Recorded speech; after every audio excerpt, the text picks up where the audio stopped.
walaupun kita dah tak datang haid lagi, bawalah ni pad. Kalau orang yang tak datang haid lagi, bawa pad yang nipis. Panty liner saya tak galakkan, sebab panty liner tu, saya tak bawalah contoh panty liner. Panty liner ni dia dah mulalah tu nanti yang lelaki. Dah mula dah Umi tu dia kata. Dia kalau panty liner, ini kalau yang nipis ni dia kalau kita pakai dia selesa. Kalau panty liner dia akan menggulung. Nanti lama-lama apa aku pakai ini? Jadi jadi kalau pakai yang nipis ni okey sangat. Sebab apa? Sebab yelah selesa lah. Tapi kalau orang yang masih datang haid, dia kena pakai yang bawa yang yang tebal sikit lah. Yang kalau yang dah menopause ni pakai yang macam inilah, yang slim ya.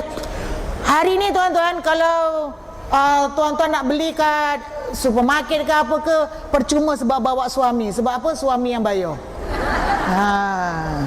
Kena pandai juga tu bawa suami. Bang, saya dah lama kan nikah dengan abang kan, pad pun selalu saya beli sendiri. Pad tu apa?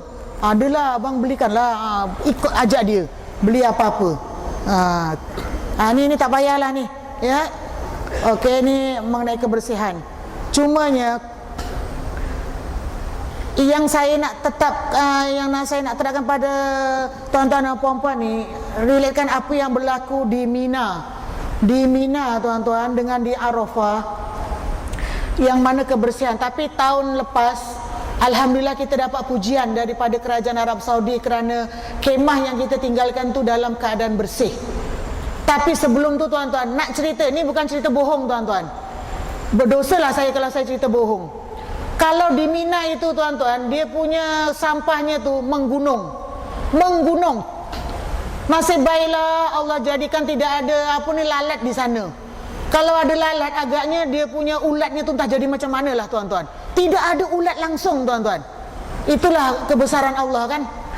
Dan ya Allah, saya pun tak tahu nak cakap lah, comel-comel, lawa-lawa dia punya jemaah haji wanita. Tapi dia punya ini tuan-tuan, ininya yang dah dipakai ni berata ni kat tandas-tandas tu.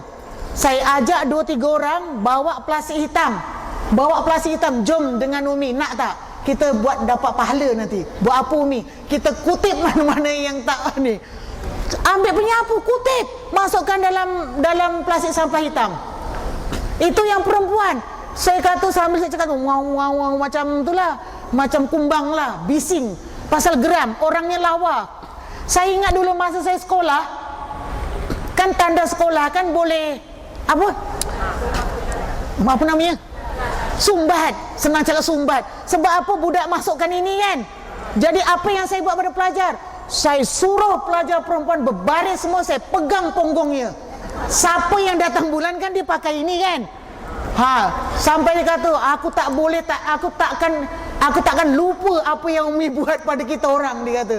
Kalau saya jumpa dia orang, dia akan cakap tu, seumur hidup saya itulah ustazah yang berani buat kepada kita, dia kata. Sebab geram ni, itu yang terjadi kat Mekah tuan-tuan, kat Arafah dengan Mina macam itu.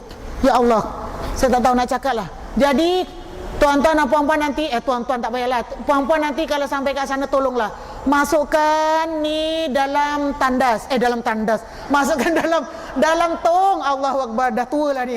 Masukkan dalam tong supaya kebersihan lah. Sebab kita kena ingat, dia bergantung tau, dia berhubung antara kebersihan, jaga kebersihan dengan ibadat-ibadat yang akan kita lakukan. Sebenarnya dia ada kesinambungan tuan-tuan. Kita bukan hidup sendiri, ada kaitan. Itu nanti kalau di Arafah, di Mina kan dia punya tandasnya sikit. Di Arafah tandasnya 40, 20 untuk lelaki, 20 untuk perempuan.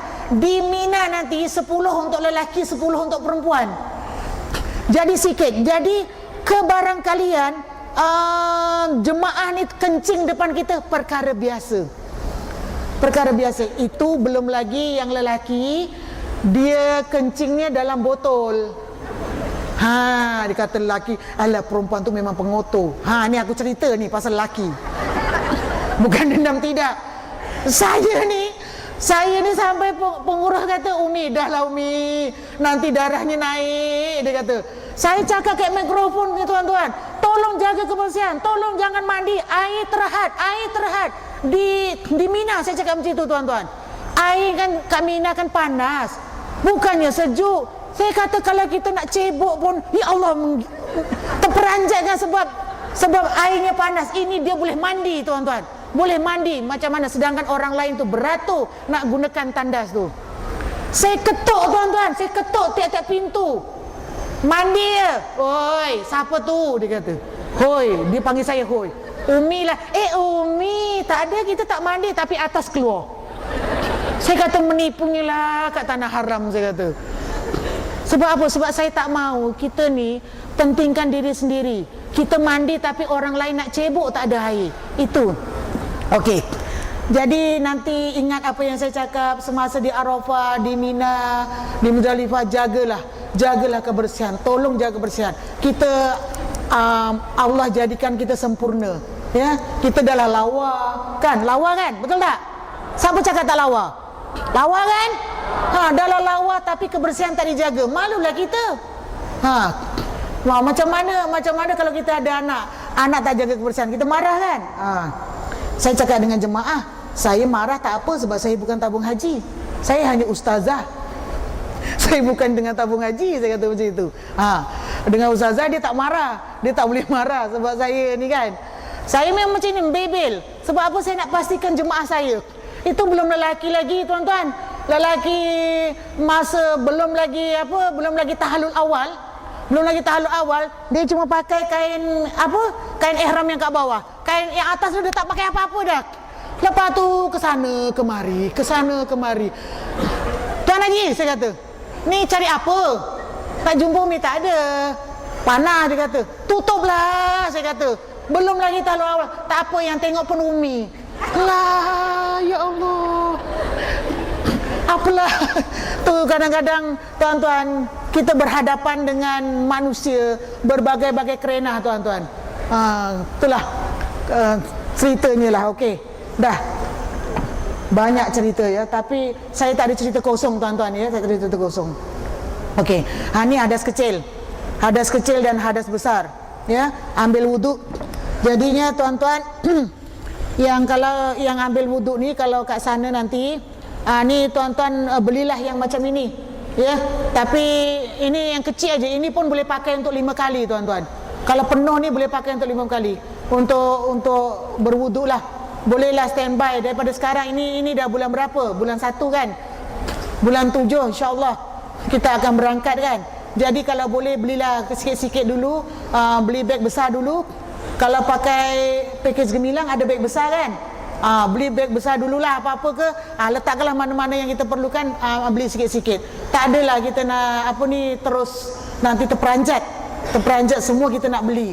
Jadi kalau tuan-tuan memang tahun ini akan pergi nak raya kan, dah jangan nak fikir-fikir nak ganti curtain ke apa baru ke, tak payah. Bang, nak beli sofa baru, kita kan nak pergi haji, nanti ramai saudara mara datang, nak bilang baru, tak payah. Jadi kita nak pergi haji, banyak lagi duit yang kita nak guna. Lagi kalau tuan-tuan anaknya ada yang sekolah, memang banyak, ribu tuan-tuan yang kita akan gunakan nanti. Jadi inilah. Okey. Jadi untuk yang hadas kecil ni, mengenai wuduk, tuan-tuan pakai ini. Mengenai wuduk yang gunakan ini, asalkan dia semua rukunnya sama, asalkan dia mengalir. Jadi pernah terjadi dalam satu ketiga saya buat cara berwuduk ni lah di dalam hotel, di hotel Mekah lah. Masa tu hari Jumaat memang orang lelaki pergi ke masjid. Jadi saya dah pastikan semua tak ada jemaah lelaki langsung, maka saya ada macam ini. Lepas tu ada meja, saya duduk atas meja supaya nampak orang lain. Jadi saya pun ajarlah macam mana cara berwuduk gunakan ini. Kemudian saya kata jangan ada yang ambil gambar saya sebab saya tak pakai tudung, saya kata macam itu. Lepas tu saya ni kan gemuk kan, jadi dah duduk tu nak basuh kaki susah. Saya cakap apa? Puan-puan, saya tak basuh kaki ya. sebab saya ni nak baca ini susah, saya kata macam itu. Lepas tu apa masing-masing cakap, seronok belajar dengan Umi, wuduk tak payah basuh kaki. Astaghfirullahalazim. Itu maknanya itu baru yang saya cakap. Maknanya itu sebabnya apabila kita tak dengar betul-betul bermacam-macam apa pemahaman mereka, itu yang paling teruk lah yang saya dengar. Ya Allah. Itu belum lagi tuan-tuan, dalam satu ceramah saya cakap, tuan-tuan banyakkan buat tawaf sunat, tetapi sa'i sunat tidak ada. Saya ulang balik. Buat apa tuan-tuan tawaf sunat, yang tak payah apa sa'i sunat. Jadi ini saya ceramah ni di Mekah. Jadi bila dia buat umrah sunat, dia tak buat sa'i. Sebab apa? Sebab Umi cakap dalam ceramah tak payah buat sa'i sunat, buat tawaf sunat saja. Padahal tawaf sunat dengan umrah sunat satu yang berbeza. Umrah sunat namanya umrah, walaupun dia sunat, walaupun apa, semuanya komplit niat tawaf sa'i gunting. Tapi kalau tawaf sunat, tawaf sahaja, tawaf faqat, maknanya tak ada kawan. Itu yang pentingnya kita faham tuan-tuan. Jadi orang ni ramailah yang kena dam, sebab dia buat umrah sunat, dia niat, dia tawaf, sembahyang sunat tawaf, tapi dia tak sa'i, dia terus gunting. Astaghfirullahalazim, mengucap panjang saya tuan-tuan. Itu memang cerita yang betul semasa di Mekah. Cerita yang betul. Jadi saya tak mahu tuan-tuan dan puan-puan ni mendengar, tapi mendengarnya entah mana-mana, sambil mengantuk. Dengar betul-betul lah. Dia dengar betul-betul dengan suara Jawa ni. Kena dengar betul-betul. Tak dapat suara macam ini. Dia aircon dia ni.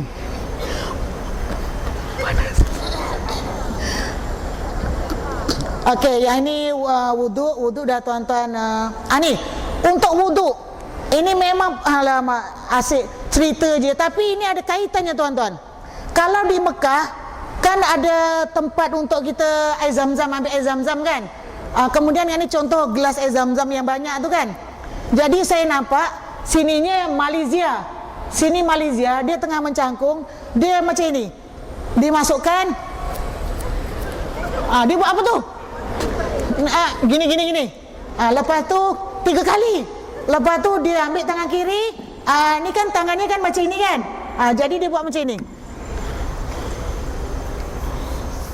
Dia dah basuh muka tadi. Dah basuh muka, lepas tu basuh ini. Dia basuh ini. Maknanya ininya tak dibasuh lah. Kemudian celup sini pula, basuh sini pula. Lepas tu kaki dia tu pakai stokin. Dia cuma ambil. Lepas tu saya tanya, saya cuit, tapi baju ni saya tak pakai, saya letakkan kat lengan aja.